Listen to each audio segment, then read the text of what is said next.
Bien, bonjour à tous, bonjour à toutes. Bienvenue sur ce webinaire. Avant qu'on commence, j'espère que tout le monde va bien, que vos proches et vos équipes se portent bien. En cette période, c'est important.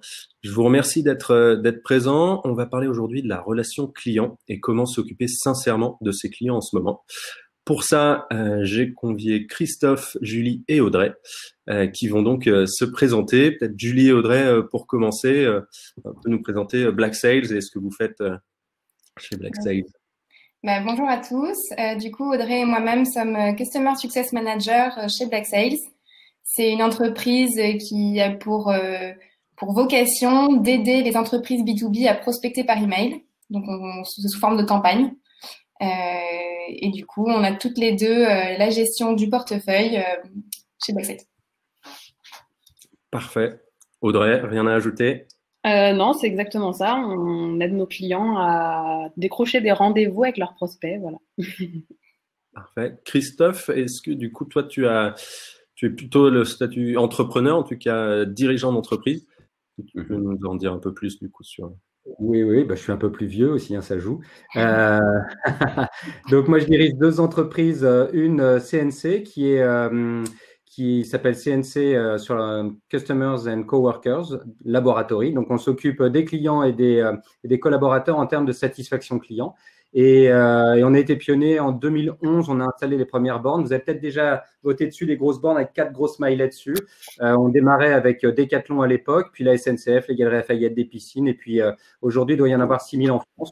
Et on a des millions et des millions de votes dessus. Et aujourd'hui, on est plus spécialisé dans le conseil et l'accompagnement sur choisir le bon outil pour faire du recueil de satisfaction client et également prévenir et expliquer aux clients et surtout aux collaborateurs à quoi ça sert, parce que les collaborateurs souvent se sentent fliqués et pardon du terme, mais c'est vraiment ce que je entends à chaque fois. Et on a une méthode propriétaire d'enquête conversationnelle dont on va parler parce que je pense aujourd'hui, puisque la conversation et le lien, c'est ce qui est le plus important en ce moment et on le voit aussi dans la satisfaction client. Ça, c'est la première entreprise. La seconde s'appelle Brand Trampoline et là, on est une agence de stratégie en image de marque et de marque employeur. Et en fait, on cartographie les entreprises par deux prismes, la confiance et la crédibilité. Comment l'entreprise donne confiance et est-ce que derrière, les outils et ses humains sont crédibles. Et puis, une fois qu'on a cartographié, on fait les outils nécessaires. Et puis, comme on est centre de formation, on va former tous les collaborateurs pour atteindre cette crédibilité recherchée. Voilà. Parfait, très clair. Donc pour ma part, moi je suis Edgar, je suis cofondateur de Trustfolio. Trustfolio, on est une plateforme B2B, on accompagne les prestataires de services comme CNC, comme Black Sales à se faire recommander par leurs clients et à valoriser ces témoignages pour leur e-réputation, pour digitaliser leur bouche à oreille. Donc on a une partie SaaS, une partie page entreprise publique et une grosse partie médias et services marketing. Du coup, ça fait évidemment sens de faire ce sujet-là sur la relation client et comment s'occuper d'eux sincèrement. À tout moment, pendant ce webinaire, si vous avez des questions, si vous voulez échanger, si vous voulez rebondir sur ce qu'on est en train de dire, vous pouvez tout à fait utiliser le chat sur la droite, poser vos questions dans l'onglet questions. On les prendra aussi en fonction des votes qui seront faits dessus, au besoin à la volée selon les sujets qu'on abordera. L'idée là, c'est vraiment de faire une discussion, un échange. On prétend pas avoir les réponses et vous dire il faut faire ça, il ne faut pas faire ça. Chaque cas est particulier. On va vraiment échanger sur du concret, notre vision, nous cadre sur comment ça se passe en ce moment et qu'est-ce qu'on va mettre en place, qu'est-ce qu'on a mis en place avec nos clients et partenaires, parce qu'on a la chance du coup d'être à l'interface de pas mal de boîtes qui conversent avec leurs clients, qui doivent échanger avec des externes ou internes. Pour commencer, lorsqu'on a préparé ce webinaire, Christophe, tu m'as souvent évoqué la notion de moment de vérité, qu'on était en ce moment un peu là-dedans et que ça allait avoir pas mal d'impact sur la suite, notamment sur nos actions actuellement. Donc, je serais assez curieux que tu détailles un peu plus ta notion de moment de vérité, comment tu vois les choses là-dessus. Et puis ensuite, on enchaînera sur comment ne surtout pas perdre des clients en ce moment, comment valoriser notre approche, notre relation client pour capitaliser sur la suite. Et enfin, cette suite, comment on la prépare. Oui, écoute, oui, j'aime bien ce mot de moment de vérité parce qu'en fait, on est dans une période qui est complexe et on n'a pas besoin de le redire, tout le monde l'aura compris. Mais surtout, ce qui est intéressant, c'est quand on dit moment de vérité, c'est moi qui suis client, à quel moment mon fournisseur habituel ou nouveau, ou celui qui vient de me prospecter là, s'est occupé de moi et a été quelque part à l'action pour m'aider. Pas pour me vendre quelque chose, mais pour m'aider. Et quand on parle de moment de vérité, c'est-à-dire que sorti de cette situation critique, c'est ce dont je vais me souvenir, de ce moment où j'ai été aidé. Alors nous, quand on fait des formations commerciales pures, on appelle ça des accroches mémorielles. Comment je mets dans la tête de quelqu'un ce que fait mon entreprise sans parler du produit. Red Bull le fait super bien, hein, quand il fait ses compétitions de plongeon de haut vol, on pense pas à la boisson, par contre on comprend tout ça. Et en fait aujourd'hui on va ramener ça à cette situation actuelle, de dire le temps a changé, eh bien qu'est-ce que tu as fait pour moi à ce moment-là, et pour le coup au moment où on reprend l'activité, eh ben je vais m'en souvenir, et je vais m'en souvenir d'une manière qui sera beaucoup plus implantée, justement, l'accroche mémorielle beaucoup plus implantée que quand j'ai une discussion classique, quand on est dans des rendez-vous standards. Très clair. Du coup, si j'applique ça à mes clients en ce moment, à éventuellement celles et ceux qui me demanderaient de faire un effort commercialement parlant, voire de stopper carrément des contrats sur lesquels il y a ou non des engagements, votre recommandation à vous, ce serait de réagir comment sur ces sujets-là? Je vais laisser Julie et Audrey parce que je pense qu'elles sont bien dans le feu de l'action là sur ce sujet, je crois. Nous, en ce moment, on a une partie, donc effectivement, le portefeuille client a été un peu mouvementé quand il y a eu le début du confinement. Il y a eu certains clients qui ont eu un peu peur, qui se sont dit est-ce que je continue de prospecter, est-ce que j'arrête, donc vis-à-vis de nous, est-ce que j'arrête ma campagne ou pas. C'est vrai qu'on a eu un rôle vraiment d'aide auprès d'eux pour les conseiller au mieux, pour savoir comment en fait mieux réagir, de pas être d'être assez lucide en fait sur la situation, pourquoi tu veux arrêter, quelles en sont les raisons, est-ce que la verticale de prospection pour laquelle tu t'adresses est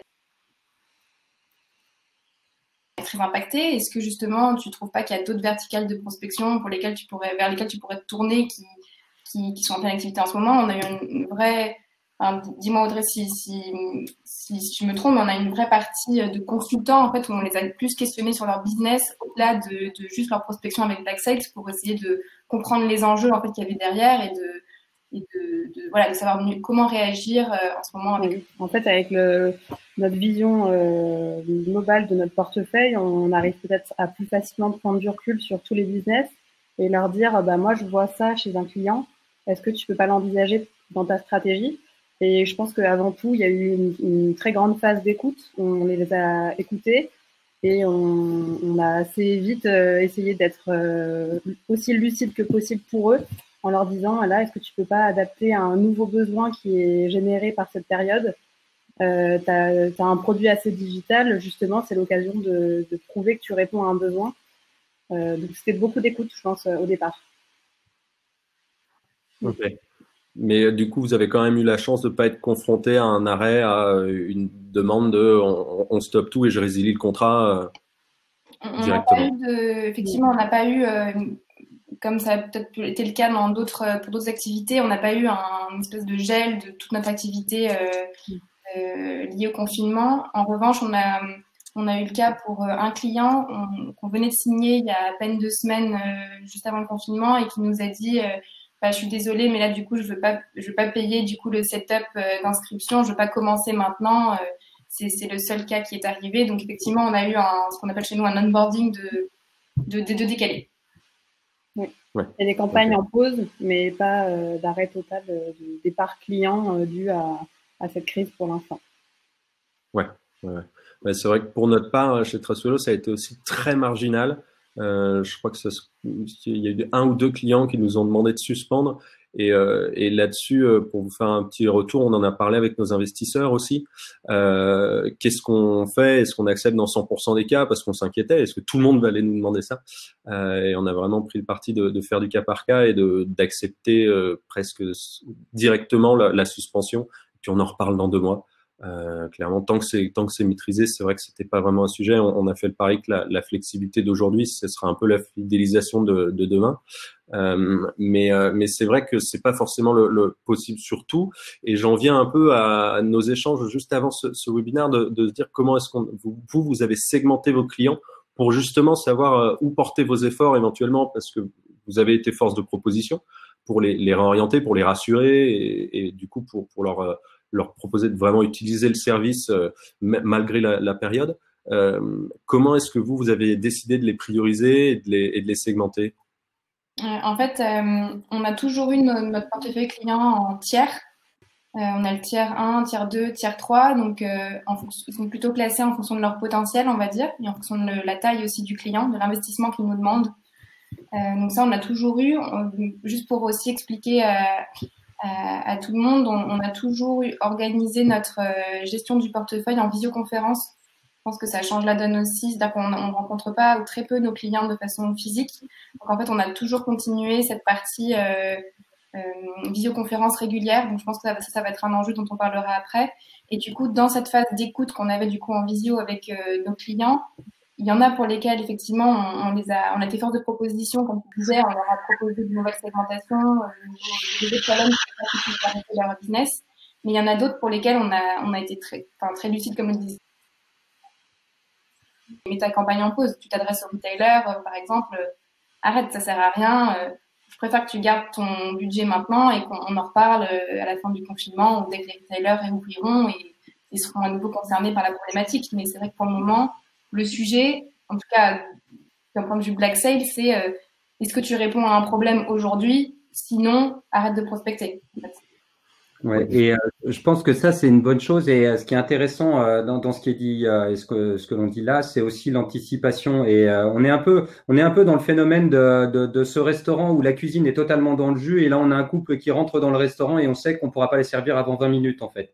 Et mais pour le coup, il faut quand même prendre la commande et du coup le serveur, son job, et nous on est tous des serveurs dans la mesure où on est dans le front, on est commerciaux, on se doit pendant toute cette période de latence d'apporter quelque chose et au lieu d'amener le sel et le pain et de dresser la table tout de suite, peut-être qu'on va le faire au fur et à mesure. Ça veut dire qu'on va toujours accompagner son client, mais de manière un peu plus lente finalement. On va prendre plus de temps avec lui. Peut-être qu'à un moment donné, on va lui expliquer pourquoi c'est lent aussi. Alors quand c'est dans le cas du restaurant, c'est de dire qu'il n'y a plus la sauce, faut qu'on la refasse, mais tant mieux, comme ça vous allez attendre, mais vous aurez une meilleure sauce. Et je pense qu'on est dans ce phénomène-là actuellement. Et puis après, sur la segmentation, ce qui peut être intéressant aussi, c'est de se dire, c'est le moment de faire le point avec ses clients. On a tous des clients qui nous prennent un temps fou et pour des commandes ridicules. C'est moche à dire. Moi, je dois être le client comme ça de quelqu'un. C'est probable.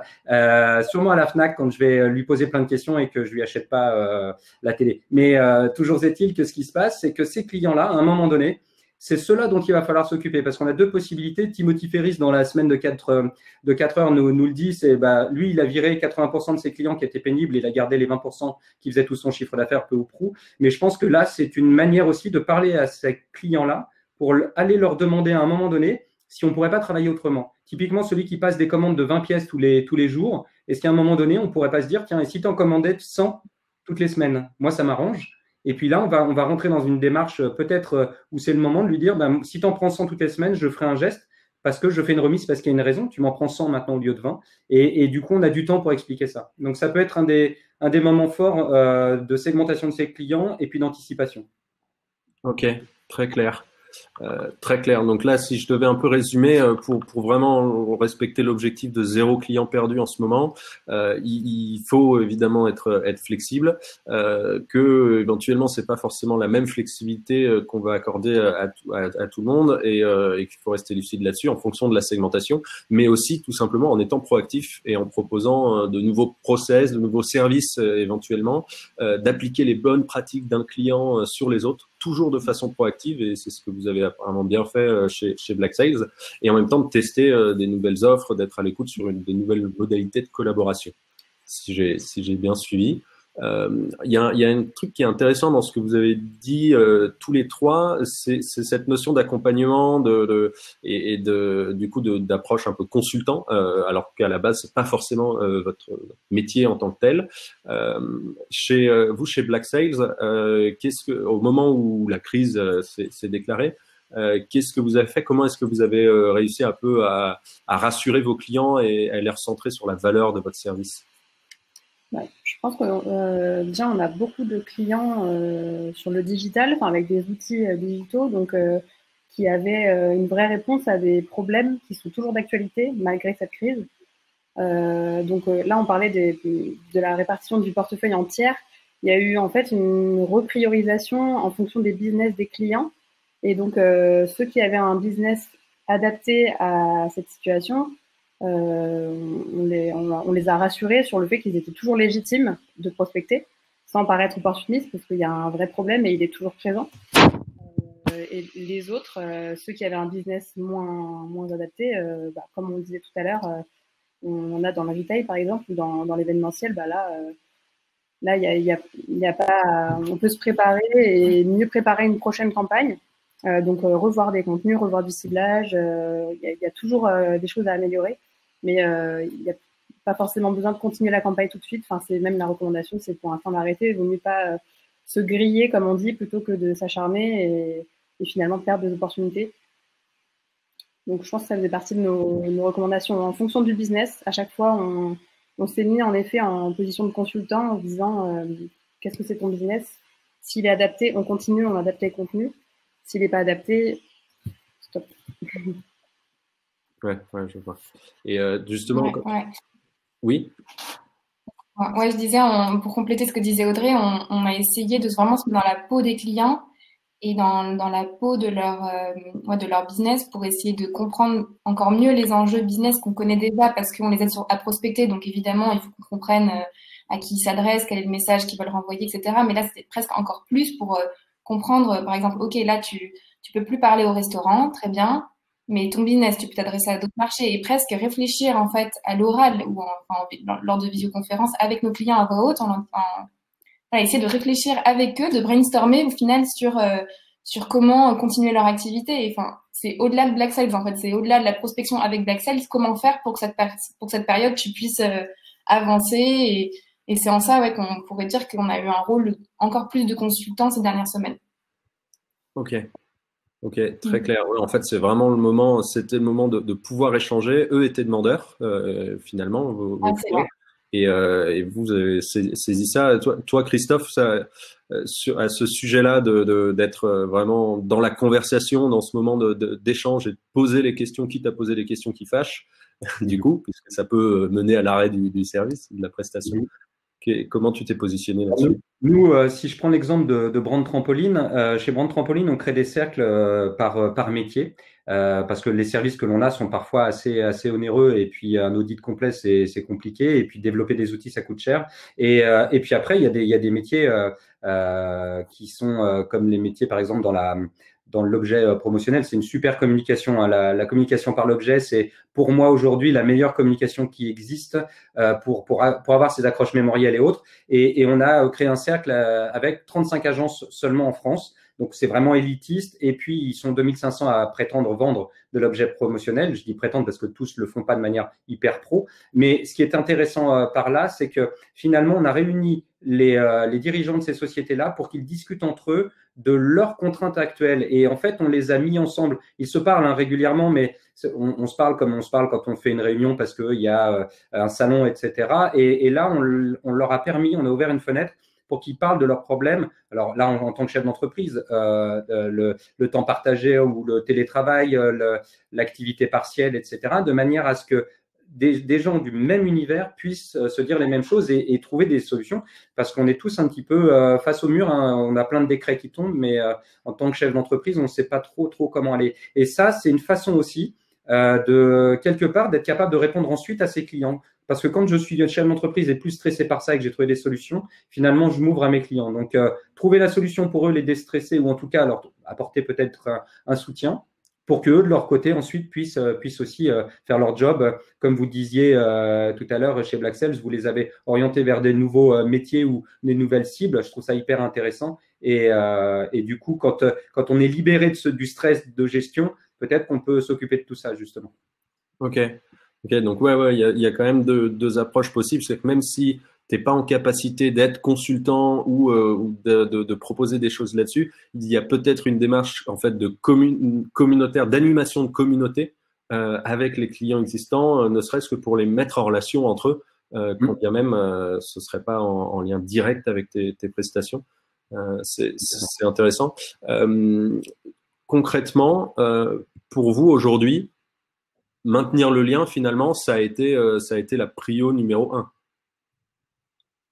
Oui, alors, allez-y. Ouais, vous êtes prendre la température, clairement. Clairement, c'est hyper important de savoir si son portefeuille se porte bien justement cette période de confinement, si ça va, si voilà, d'anticiper un peu les problèmes qu'ils peuvent avoir, mais aussi les churns qu'ils peuvent avoir évidemment. Donc fallait se questionner sur, en fait, fallait questionner tout notre portefeuille sur comment ça se passe, où est-ce qu'en est ta prospection, comment tu penses préparer la reprise, parce qu'il faudra aussi, je pense, évoquer ce sujet-là après. Voilà, comment est aujourd'hui ton portefeuille à toi, au final. Donc, c'est clair qu'il y avait un gros sujet, prendre la température pour conseiller au mieux et en fait pour répondre au mieux à leurs problèmes. Ce que je disais tout à l'heure, c'est que l'idée, c'est répondre à un problème aujourd'hui. C'est pas juste aider sur un segment de leur business. Là, faut aider, il faut les aider à. Enfin, c'est en ça que le métier de consultant, du coup, prend tout son sens. C'est les aider à survivre et à continuer l'activité en faisant ça, en fait. Peut-être avoir plus de sens, finalement, dans son activité aussi. Ouais, très clair. Christophe, vas-y. Pour aller dans le même sens, là, ce qui est intéressant aujourd'hui, on parle beaucoup de prospection et de toute façon, toutes les entreprises essayent de vendre et donc prospectent. Et je pense que là, on est arrivé à un moment où, alors déjà, nous, on est convaincus chez Brand Trampoline que si tu prospectes pour vendre, tu vendras rien. Il vaut mieux offrir quelque chose, un savoir, une connaissance, une info, etc. pour vendre. Mais je pense qu'on est typiquement dans cette démarche aujourd'hui. Il vaut mieux offrir son savoir et expliquer son entreprise aujourd'hui. Donc, c'est là où on a cette partie consultante et en même temps conversationnelle. C'est aujourd'hui, j'ai du temps pour t'expliquer ce que je fais, en fait, et pourquoi tout au long de l'année, je râle quand tu me demandes des choses trop en urgence parce que techniquement, je ne peux pas le faire, etc. Mais je vais le faire, mais on est toujours sur la brèche. Et de toute façon, aujourd'hui, on n'a pas cette urgence du quotidien dans laquelle on vit d'ordinaire. Et ce qui est intéressant là, c'est de dire, comme on n'a pas cette urgence du quotidien, je vais t'expliquer mon quotidien pour que tu comprennes, quand on va reprendre ensemble, on va reprendre ensemble sur des bases qui sont peut-être un peu différentes. Alors, dans 6 mois, on verra, peut-être qu'on reprendra l'urgence du quotidien. Mais consultant et en même temps, j'explique un peu qui je suis parce que c'est important que tu comprennes qui je suis pour qu'on travaille ensemble. Okay. Je pense qu'on est vraiment, on est assez d'accord chez Black Sales, on est des grands adeptes de la vente consultative. Même dans nos campagnes, c'est vraiment l'état d'esprit qu'on adopte. On essaye toujours d'avoir une approche conversationnelle et de conseils en échangeant des bonnes pratiques, en échangeant des KPI sur le business, en étant vraiment apporteur d'informations et on recherche un échange. Avant même de vendre, on ne veut pas vendre, on veut d'abord être un peu détective et comprendre s'il y a un vrai besoin et on n'insiste pas plus s'il n'y en a pas. Et c'est un peu notre état d'esprit, donc la vente consultative. Donc c'est aussi pour ça qu'on a déjà beaucoup d'émissions de conseils chez Black Sales en tant que Customer Success Manager. Donc on a pu facilement actionner ce rôle de consultant quand il y en a eu besoin.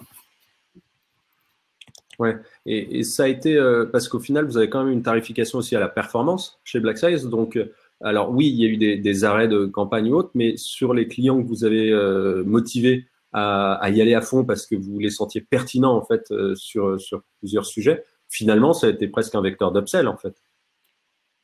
Oui, avec eux, oui. Et après, ça, disons, quand on regarde le portefeuille global, ça permet de compenser ceux qui arrêtent.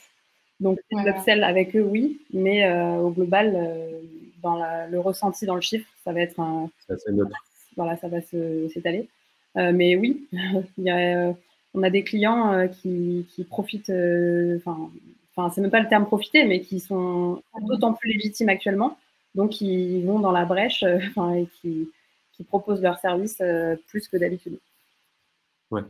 Et du coup, par rapport à cette idée de moment de vérité en ce moment, et là, vous vous retrouvez à être encore plus dans l'accompagnement, dans le conseil que précédemment. Et par rapport à la suite, la reprise, parce qu'on se dit que va quand même y avoir des entreprises qui vont être en difficulté de trésorerie, qui vont donc devoir casser les prix pour faire entrer du cash. Est-ce que vous êtes confiant dans le fait que votre accompagnement d'aujourd'hui vous donnera un avantage pour conserver vos clients, pour éventuellement conquérir un nouveau, mais surtout pour conserver vos clients quand ils se feront démarcher par des moins 20, des moins 30, des moins 40% sur des prestations. Cette partie accompagnement, c'est pas, on joue pas un jeu, tu vois, ça se fait assez naturellement. Effectivement, prendre la température du portefeuille, avoir cette approche consultative, c'est pas quelque chose qu'on joue, on se force pas de le faire. On va dire que c'est quelque chose qu'il faut, enfin, en fait, il faut que ce soit fait pour que effectivement on comprenne les enjeux de nos clients et qu'on puisse avancer ensemble. Après, effectivement, bien sûr qu'on ose croire que le prospect, enfin excusez-moi, le client avec qui on travaille depuis des mois, avec qu'on va plus ou moins aider dans sa gestion commerciale dans les semaines à venir, bah, effectivement, on ose croire que dans quelques mois, il s'en souviendra encore et qu'il se rappellera qu'on a pu lui porter des conseils, avoir ce regard extérieur en fait sur son business qui j'espère, l'aura aidé. Après, on fait pas ça, tu vois, forcément pour qu'il s'en souvienne, pour qu'il reste, pour qu'il soit fidèle. Bien sûr qu'on espère que ce le soit et on fait tout pour. C'est le métier de Customer Success. Il consiste à justement garder ce lien, à le maintenir, à faire du qualitatif en fait avec le portefeuille.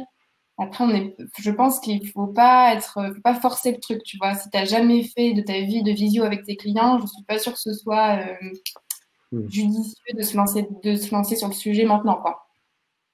Ouais, ça, je suis d'accord. Après, ce qu'il faut voir, c'est si on prend les métiers, les différents métiers qui existent, tous les métiers qui sont à forte concurrence, vendeur de photocopieurs ou que sais-je, si je prends un stéréotype, mais là, du coup, ces entreprises-là, effectivement, certaines vont être dans des situations critiques financières et vont avoir besoin de rentrer du cash, comme tu le disais très, très bien. Et du coup, il va y avoir des actions un peu coup de poing et autres. Et c'est tout le travail qui est en train d'être fait aujourd'hui. Et il va falloir anticiper et prévenir presque ses clients en disant attention, oui, à la sortie, là, quand tout le monde va relancer ses demandes, certains vont casser les prix, etc. S'ils cassent les prix, si certains cherchent du cash, c'est qu'ils sont en manque et qu'ils ont des problèmes de trésorerie. Pensez aussi à la pérennité de votre fournisseur. Nous qui sommes fournisseurs aujourd'hui, on s'engage dans ce que l'on propose à nos clients sur du long terme. Et si aujourd'hui on arrive à prouver, moi j'aime bien dans le système de la vente, c'est de dire je peux argumenter, etc., mais je peux aussi bloquer, un peu comme dans le football américain. Dans le football américain, c'est un jeu de progression, mais finalement, il y a une grosse ligne qui est devant pour bloquer les gars, les empêcher de progresser. Et en expliquant ça, en expliquant ce phénomène que son entreprise est sérieuse, qu'elle a fait attention avec sa gestion, lui permet d'avoir une continuité même après cet incident-là, c'est aussi un moyen de garder son client et de lui en parler dès maintenant. Et puis juste par rapport à ça, je pense à une chose, c'est qu'on va avoir aussi, dans certains métiers, un surcroît d'activité à la reprise. Ça va être l'enfer. C'est-à-dire que, je pense aux gens dans l'événementiel. Aujourd'hui, l'événementiel, c'est complètement arrêté. Beaucoup ont dit, j'arrête pas, je le décale. Donc, j'imagine que septembre à décembre, il va y avoir des fêtes partout. Hein. Si on veut croire que tout reprenne. Mais ça veut dire que celui qui traite l'événement, le traiteur et autres, va se retrouver à un moment donné à avoir 10 repas à faire quand il n'en aurait eu que 2 ou 5. Et ce qui est un petit peu affolant, et il faut anticiper ça, c'est qu'aujourd'hui, j'espère que ça ne va pas arriver, mais il va y avoir quand même pas mal de licenciements dans les entreprises. Et ces mêmes entreprises, à un moment donné, vont avoir un surcroît de travail. Alors, c'est un pic. Hein, on suit à peu près le coronavirus, hein, finalement, au niveau du pic. Mais et il faut s'y préparer. Donc, il faut aussi anticiper avec ses clients de voir comment on pourrait peut-être même commencer à bosser maintenant. Alors, pas pour le traiteur, il ne va pas commencer à faire ses œufs durs maintenant, mais en tout cas, dans les autres métiers, comment je vais réussir à anticiper le boulot de demain pour, moi, rendre flat, en fait, mon activité et être capable, justement, de tout bien faire, en fait. Ouais, c'est évident. Et d'ailleurs, c'est une transition parfaite avec notre dernière partie. Juste avant d'enchaîner, là, du coup, si j'ai bien suivi, on a parlé de recentrer ses clients sur la valeur, en fait, de votre service, sur pourquoi ils sont clients, qu'est-ce que je fais pour toi, en fait, toute l'année. Et du coup, naturellement, sur quel autre sujet je pourrais t'accompagner. En l'occurrence, pour Black Sales, c'était quelle autre cible tu pourrais adresser, comment va ton business aussi. C'est un peu la première étape et vous avez été proactif là-dessus pour prendre le pouls plutôt que de laisser les clients venir vous dire que ça allait pas ou qu'au contraire qu'il fallait accélérer. Et finalement, c'est aussi le moment de poser les questions, d'échanger avec eux. Nous, on le voit hein, d'ailleurs avec Trustfolio, en termes de demande de recommandation, puisque nos clients sollicitent leurs propres clients pour qu'ils viennent leur déposer des témoignages. On a rarement reçu autant de recommandations et des taux de recommandations sur le nombre de demandes envoyées qui sont assez excellents. Donc c'est sûr que c'est un moment où les gens sont propices à s'ouvrir un peu plus et du coup à échanger. Et donc pour nous en tant que Customer Success, qu'interface client, d'apprendre et de capitaliser sur des informations qu'on n'aurait probablement pas eues autrement. Et d'ailleurs, à ce propos, sur la visio, on en a tous un peu parlé. le fait de faire des calls visio avec des gens chez eux plutôt que dans leur bureau, est-ce que ça a eu un impact pour vous? Nous, ça nous a fait rire. Oui, c'est vrai que ça permet de dédramatiser et que voilà, on parle normalement de sujets professionnels dans nos bureaux, tout beau, etc. Là, c'est vrai que bon, ça permet de dédramatiser un peu, d'avoir un peu plus d'informel dans les échanges. On peut charrier sur la tapisserie de l'autre, des trucs comme ça. Ça a rajouté de l'informel. Après, ça change pas tant le contenu, si ce n'est peut-être, voilà, effectivement, comme tu disais, de parler plus de sujets de fond, d'oser peut-être que nos clients et même nous, hein, on ose plus creuser des points qu'on n'oserait pas trop aborder d'habitude. Question du chiffre d'affaires, ton portefeuille client, il se porte comment? Et ta prospection, à part Black Sales, tu fais quoi? On les pose ces questions-là, évidemment, mais là, peut-être que notre client, il a un peu moins peur de se confier en ce moment parce qu'on est là pour l'aider et qu'on a vraiment cette approche, ben voilà, avec l'approche qu'il faut avoir, je pense, en ce moment, une approche où on est là pour aider la personne. On n'est pas là pour faire de l'upsell à tout prix, c'est pas du tout l'idée, c'est le fidéliser qui reste et surtout que, voilà, objectif zéro client perdu, comme tu dis, le conseiller au mieux pour répondre à ses problèmes et qu'il comprenne la valeur de ton business, enfin, la valeur de ce que tu peux lui apporter au final. Je pense que oui, ça permet d'un peu de rentrer dans l'intimité du client. Et comme le disait Christophe tout à l'heure, on cherche souvent à créer des moments d'émotion et en fait, il y a eu, enfin moi j'ai pu rigoler parfois avec des clients, mais vraiment plus qu'on aurait pu le faire habituellement parce qu'il y a eu des situations drôles. Et enfin, c'est des moments d'émotion qui sont générés par ces visios et parce qu'on est en fait dans le cadre privé et donc on crée plus facilement une émotion, même si c'est pas volontaire, mais ça se fait. Et ouais, du coup, bon, évidemment, c'est sûr que ça permet de créer plus d'émotions, de renforcer un peu le lien.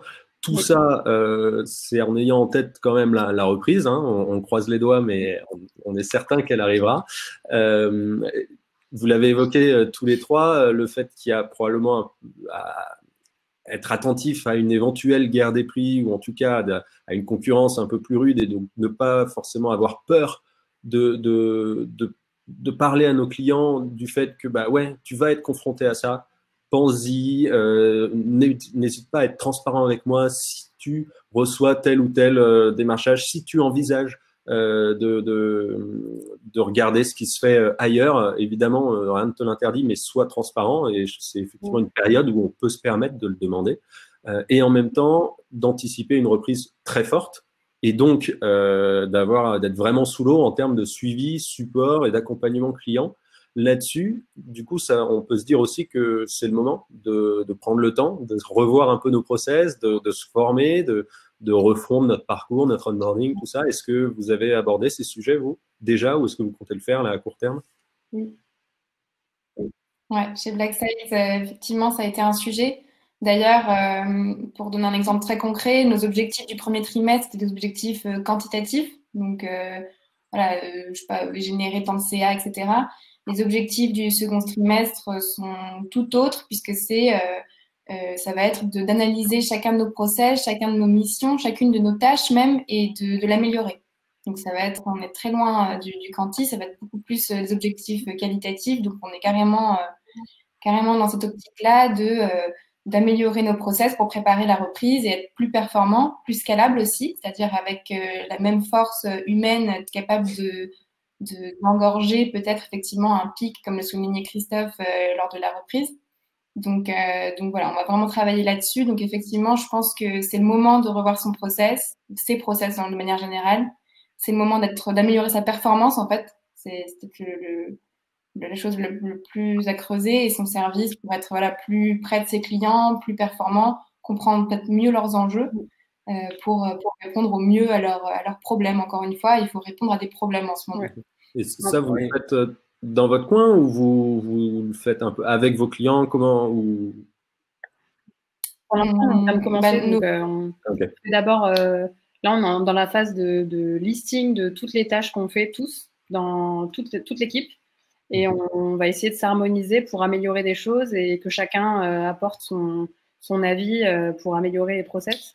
Et concernant ta question au départ de l'approche des concurrents qui vont être assez concurrentiels sur les prix, en fait, je pense que ça, c'est un peu le cas toute l'année. Enfin, c'est toujours le cas. Et nous, dans la prospection, on le voit, on est vraiment dans le cœur de ça et on conseille généralement à nos clients d'avoir un tout autre discours que le discours du prix. Et je pense que c'est ce qu'on va continuer de faire. Après, si on a des opportunités où on a un client qui nous dit ou un prospect qui nous dit moi je veux bosser avec vous, mais j'ai beaucoup moins de budget qu'habituellement. Et ben on peut éventuellement envisager de dire ok, comme tu disais tout à l'heure, on facture à la performance, donc c'est en fait une tarification à la réponse générée au prospect contacté. Donc on peut dire ok, si tu t'engages sur plus de volume, on te baisse le prix. Enfin et ça on le fait déjà. Donc que ce soit dans une période de crise ou pas, on va actionner des leviers qu'on utilise déjà et qui fonctionnent bien. Donc on peut voir des concurrents qui viennent approcher nos clients, mais on a l'habitude. Ouais, je voulais revenir sur ton point initial là de dire ok, qu'est-ce que l'on fait en ce moment, et là où c'est intéressant, c'est que déjà on est dans une période où on travaille plus au même endroit, on travaille plus ensemble, et le temps s'est complètement transformé. On est dans une bulle temporelle qui est dingue. Moi j'ai 1 heure de route le matin, 1 heure de route le soir. Je viens de gagner 2 heures dans ma vie. Alors je vais pas forcément les appliquer au bureau, mais du coup, c'est 2 heures que je vais utiliser assez souvent pour aller chercher une information ou passer plus de temps. Je fais plein de webinars comme tout le monde, je crois. J'en consulte plein, etc. Et ça veut dire aussi que au niveau des collaborateurs, pour ma part, il y a cette réflexion de dire, OK, tout le monde est dans ma situation. Et c'est intéressant à un moment donné de se dire, les collaborateurs, à un moment donné, déjà, je voudrais les remercier parce que ils ont une prise de conscience et presque parfois s'excuser de ne pas avoir pu travailler parce que ils ont la chance d'avoir 3 enfants, il faut les garder, mais ils ne peuvent pas travailler. Mais on est compréhensif, et moi, je suis admiratif de cette implication, et je les en remercie. Et j'ai partagé avec certains d'eux des projets en disant, bah, tiens, je te donne un projet, j'aimerais que tu réfléchisses à ça, mais sans aucun objectif. C'est-à-dire que je ne te demande pas au sortir du confinement de m'avoir fait un rapport de 3 pages. Je suis plus dans la démarche de dire, tiens, c'est maintenant que je te demande de faire quelque chose, et quand tu as 5 minutes, justement, utilise ce temps et toi, ce que tu aimes faire, c'est-à-dire apprendre. On aime tous apprendre des trucs nouveaux, et utilise-le pour le faire, et puis ça se trouve, ça va aider l'entreprise, on va générer quelque chose de nouveau. Et je pense que ça, ce moment-là est important, parce qu'on parle beaucoup des clients, mais le premier client d'une entreprise, c'est son collaborateur. C'est-à-dire que si ce collaborateur ou cette collaboratrice-là est mal à l'aise, ça va pas, elle est pas bien dans ses baskets, elle va forcément, alors qui plus est en visio, faire la tronche, elle va finalement, ça dessert l'entreprise. Et quand on fait de la mesure de satisfaction client, la première chose qu'on doit mesurer, c'est la satisfaction des collaborateurs.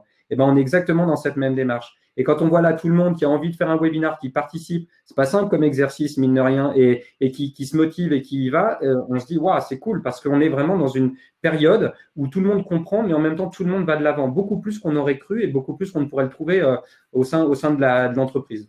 Donc ça, c'est moi, je trouve que c'est un objectif hyper fort que d'avoir pu ressentir ça chez tout le monde. En tout cas, chez moi, tout le monde est comme ça. Ou en tout cas, de surtout pas négliger le fait que les personnes qui sont en interface avec vos clients, donc vos collaborateurs, ils sont aussi chez eux, ils sont aussi chamboulés par tout ça. Et en fait, c'est quelque chose qu'il faut vraiment, vraiment avoir à l'esprit. Après, ça peut paraître une évidence, mais c'est malheureusement pas le cas pour tout le monde. Mais en fait, quelque part aussi, les objectifs quali dont tu parlais, Julie, et ça se rapproche aussi de ça. Vous, ça vous permet quelque part de vous nourrir, de prendre un peu plus de temps et de recul et d'apporter un peu plus de sens dans ce que vous faites, non?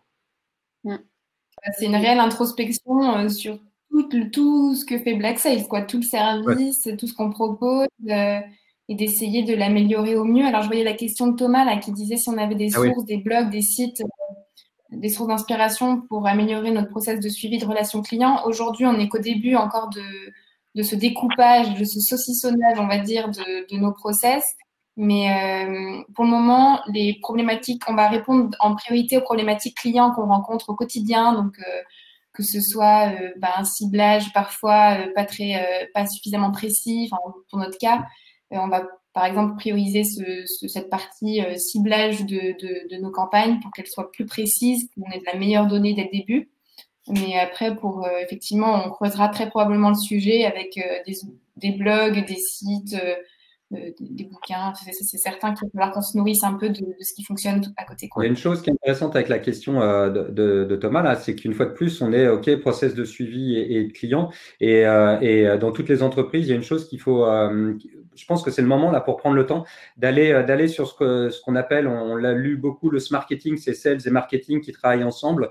Il y a encore plein d'entreprises où tu vas retrouver le marketing au troisième, le sales au premier, et puis de temps en temps, ils se parlent à la machine à café, mais ça s'arrête là. Et en fait, le client, on va améliorer la relation avec lui si déjà on arrive en interne à retravailler cette bulle. Alors moi, je la parle plus market selling. Je préfère l'inverse parce que selling, c'est vraiment la sales pour moi, c'est tac, t'as signé ta commande, etc.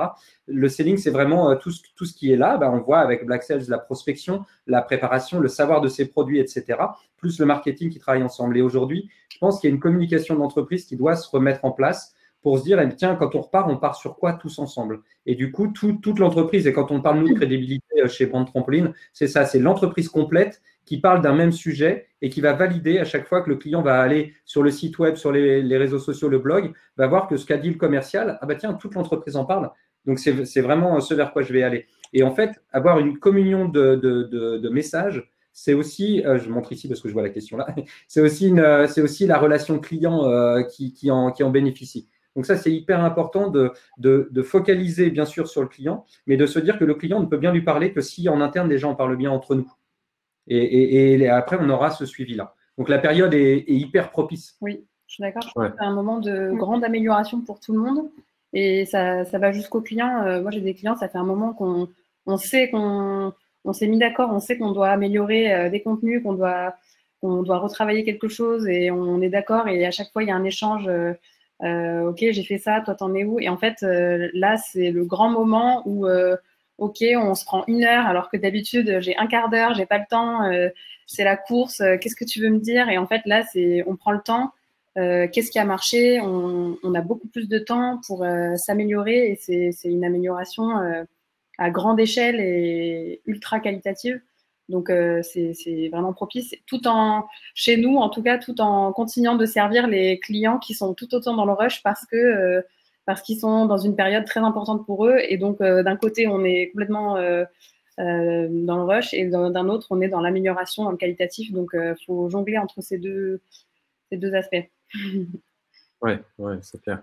Et d'ailleurs, si je fais un peu la synthèse, on a évoqué tout à l'heure la reprise, la segmentation qui pouvait m'aider à identifier les clients moins rentables, des clients qui en fait ont un énorme potentiel que j'arrive moins à accompagner.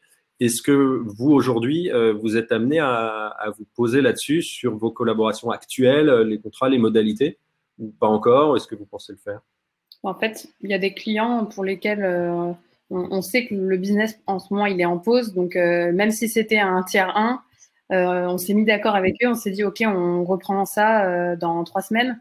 Donc même si c'est un tiers 1, en temps normal, il est ultra important pour nous, on y passe beaucoup de temps.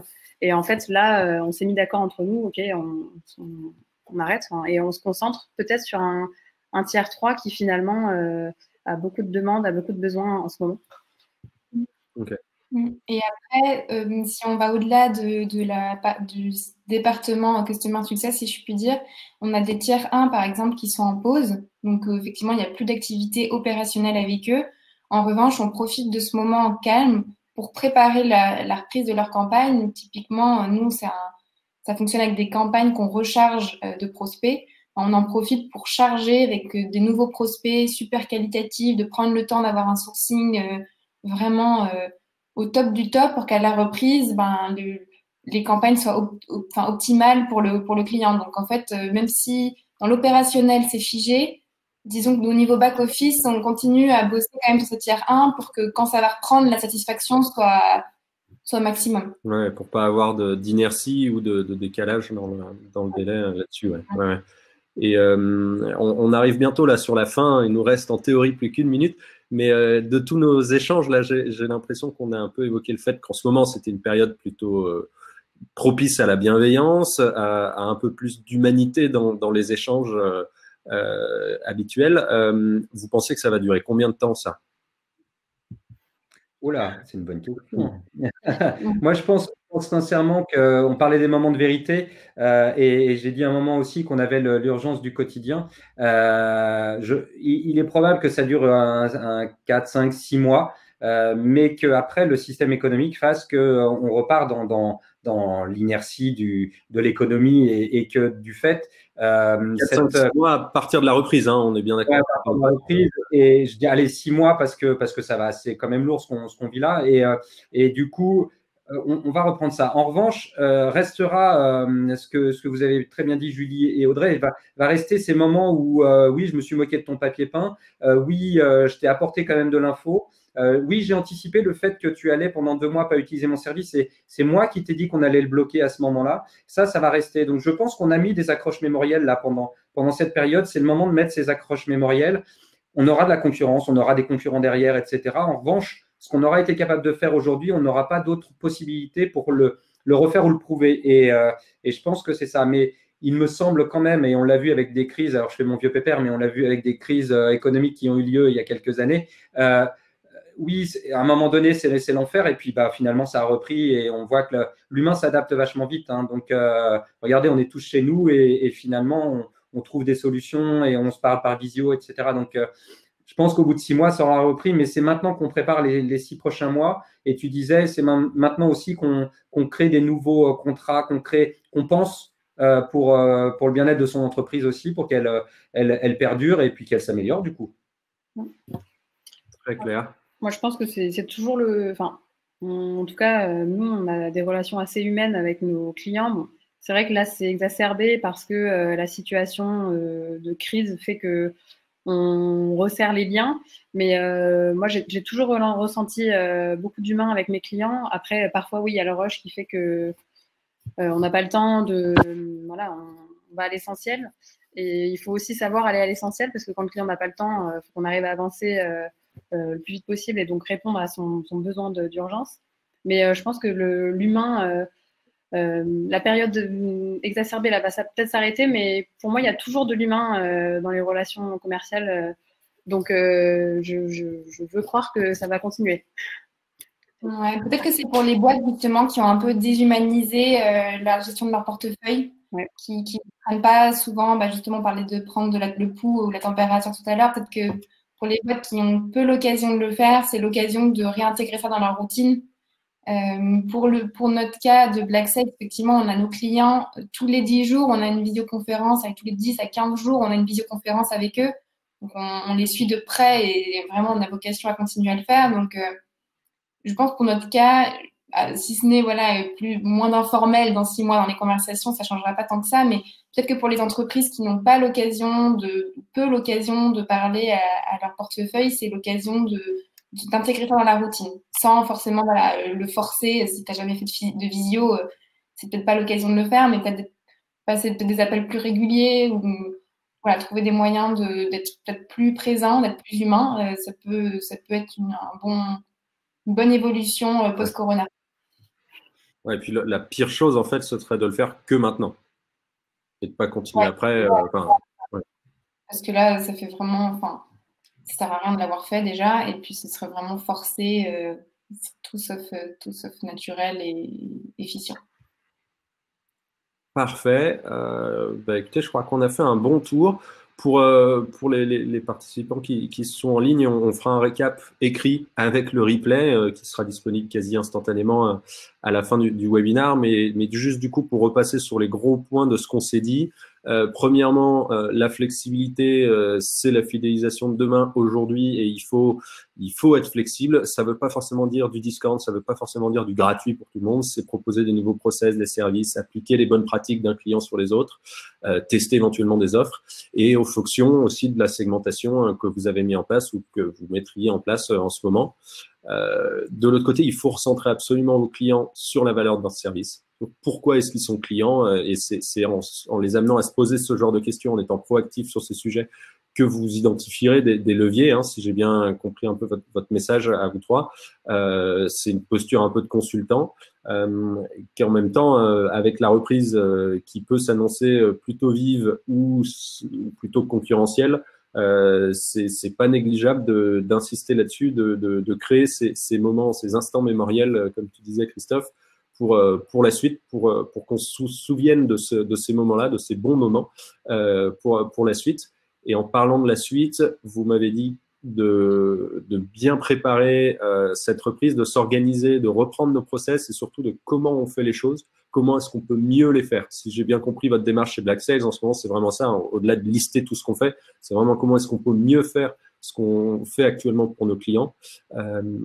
Christophe, tu as évoqué le fait que les collaborateurs étant la première interface, même si c'est pas un mot très joli, de nos clients, il y a une notion de sens dans ce qu'ils et elles font, de formation, d'auto-formation aussi, en un sens, d'autonomisation par le travail en remote, qui fait que c'est une période propice à ça, à prendre un peu de recul sur la façon dont on fait notre job.